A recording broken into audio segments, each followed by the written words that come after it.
afternoon to all of you. My name is Divya Shah, and I'm a senior reporter at S&P Global Commodity Insights. I cover the sustainable chemicals India, and I head the new research for the India markets for sustainable chemicals.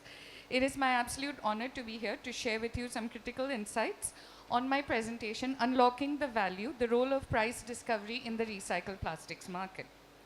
Next slide, please.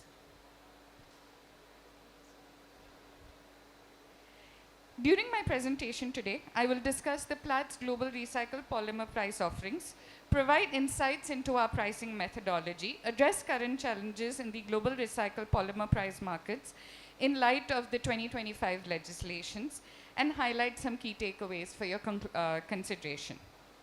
Next slide.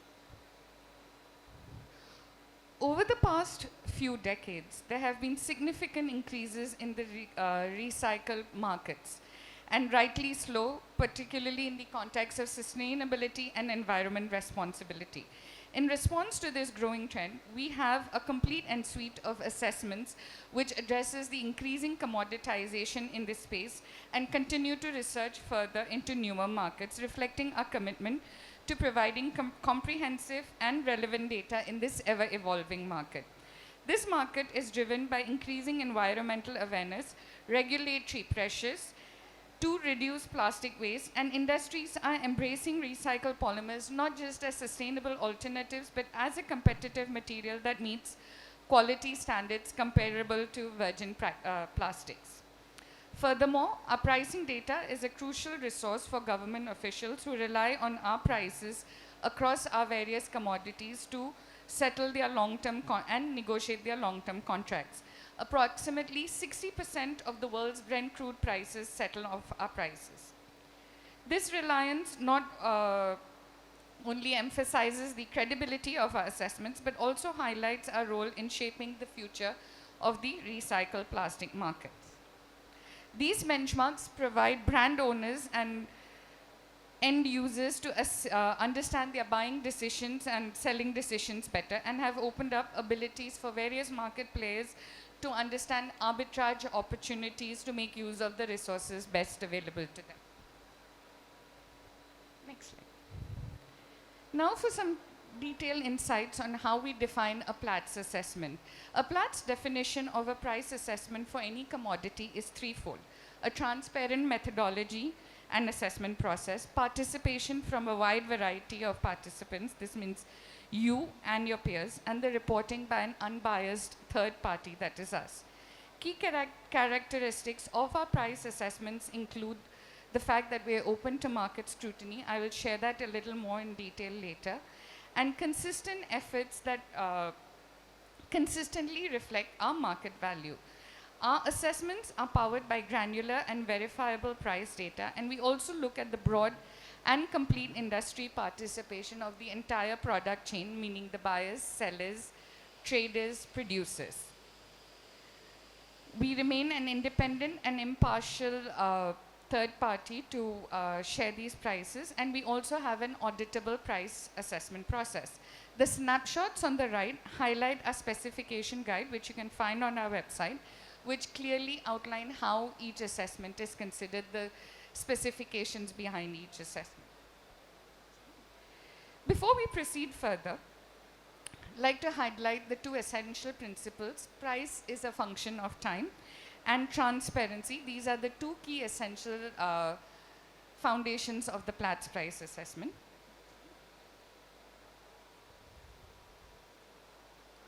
These include transparency, consistency, repeatability and incrementability, price verification, and a robust and consistent methodology.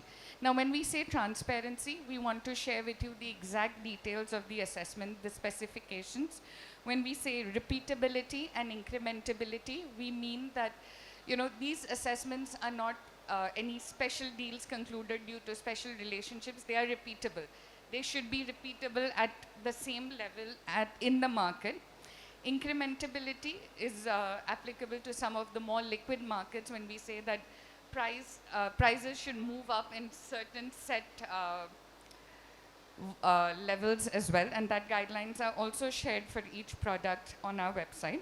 and a robust and consistent methodology that reflects the actual market conditions. Next slide. This diagram puts together the critical elements that are essential to create a strong physical benchmark.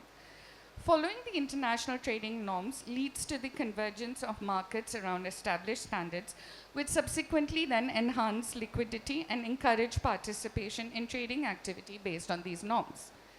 Circulation of the commodity also provides an environment for trading the commodity and deriving a benchmark price. Transparency is vital. I've repeated that for the second time now already. But in markets where transparency is expanding, this is based on our regular interactions with the market, we understand from market participants that they benefit from greater insight into the dynamics of the physical benchmarks. Scrutiny.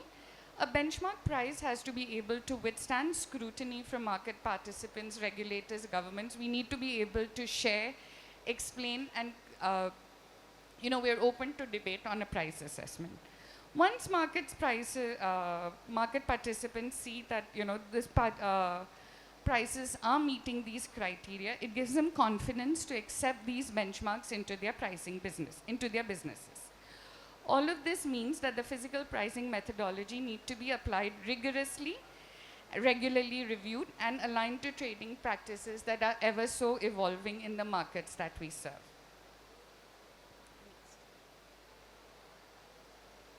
So this is how we achieve our pricing for a particular commodity, any commodity. I start with the bottom of the hierarchy, where we receive indicative prices from the markets. These could be on previous trades, tender results. But if we do have more data on, let's say, the feedstocks, parallel markets, then we do consider that. We now move up. And if, we have confirmed bids, trades, herds in the market, which have been corroborated with various market participants, buyers and sellers, traders, they corroborate this information, then that takes precedence, okay? These could be communicated to us via, the instant messenger, the Platts e-window tool, phone, email, market interactions, face-to-face. Now, next, what again then takes further precedence is if these are actual deals that have been corroborated further with full loading destination or delivery time frame, volume, location, and if the counterparty is fully verified and reviewed by us for the market on close process, then that information received from that counterparty takes the full precedence in our price assessment process.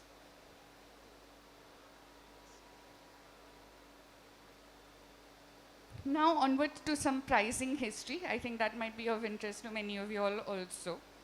This graph here encapsulates the significant shift in the market dynamics driven by both regulatory frameworks and voluntary commitments from various stakeholders, which shows an increased demand in recyclates globally from the rPET perspective. rPET is one of the most easy to recycle and most mature markets that we serve.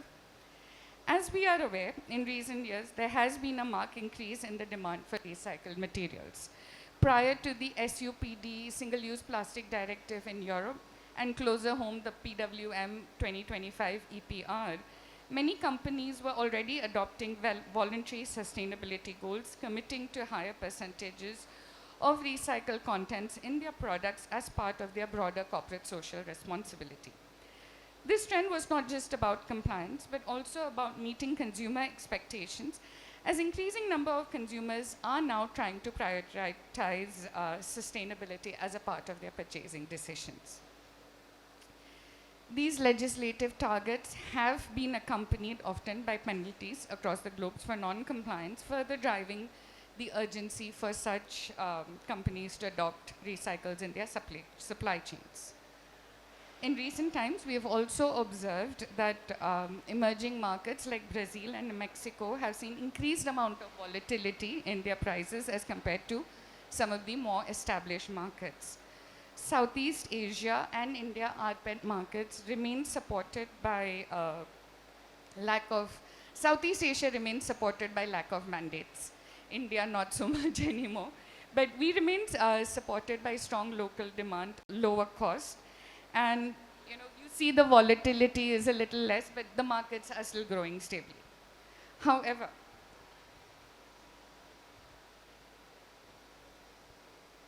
the key concerns facing the market today is the volatile petrochemical chains, the low-cost virgin materials and market volatility have put a lot of pressure on the recyclers, brand owners have been rethinking their mandatory commitments already.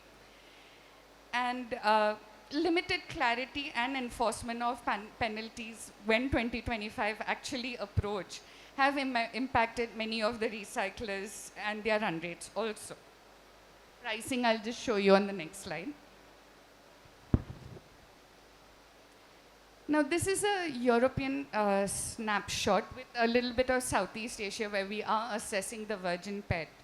The availability this is specifically from the PET perspective, has been a big challenge. If you look at the differential for Europe, virgin versus recycled PET pellets is $650. So recycled PET food grade is $650 per metric ton, more expensive than virgin PET. In America, it's about $151 PET pellets recycled versus virgin.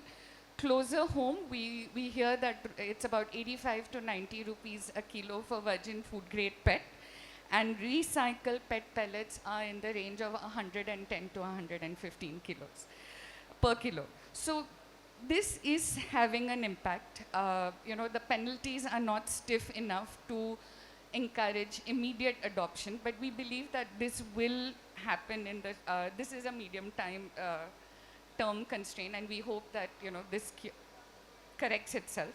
I'll show you a little more on PE in the next chart.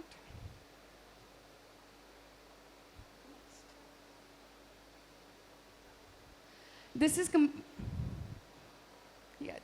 the European markets. They have not had it very easy. This is the entire recycled polymer price spreads for the European markets.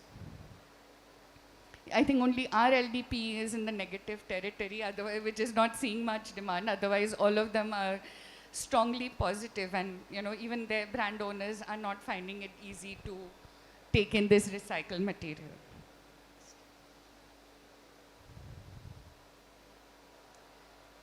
This is a constraint not only in Europe, it's for all of us across the region. Oversupply for recycled PE is keeping the pressures and adoption of recycled PE low, because virgin PE is oversupplied, prices are at rock bottom low levels.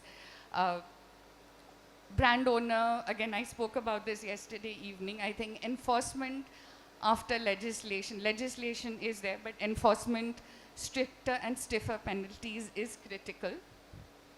We expect that this situation in India should correct itself over the next couple of years. We've had a good 2 days already interacting with all of you.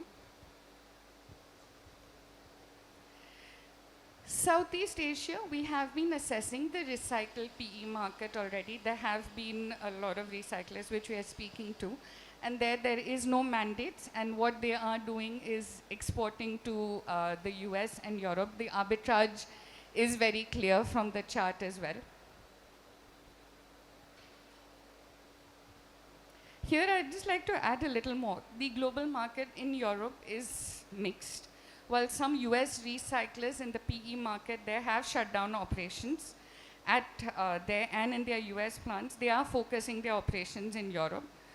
Total Energies have put their European assets under strategic review. So the recycled PE market there is maybe taking into consideration arbitrage. In Asia, we are also seeing similar conditions like I've just described.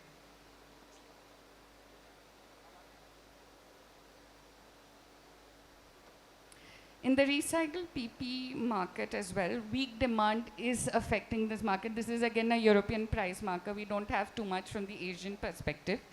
But weak demand, oversupply from the virgin markets has kept, and lack of any clear mandates has kept these price points low also.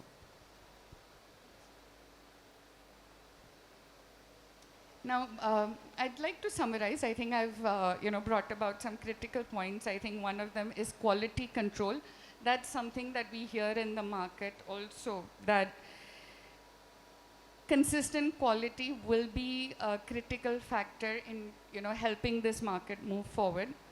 Market demand and fluctuations, this is not the only time where we're going to see volatile virgin prices. These are troughs that are going to come back again and again, but sustainability is for the long run. Regulatory and audit hurdles, I think stronger support, which we have heard that will happen. It's just about a little more clarity, will provide, whether it's for our exports, for our local consumption. I think this market has a lot to grow with sufficient regulatory and audit hurdles cleared up. Awareness, education with the Gen Z, the brand owners, the new consumers, I think that's going to provide support. Where we talk about exports and making use of India's advantage as, having sufficient amount of waste, great amount of technology, we will face some global competition from other labor-driven economies also, but I think with our mandates again, we are in a strong spot. Thank you.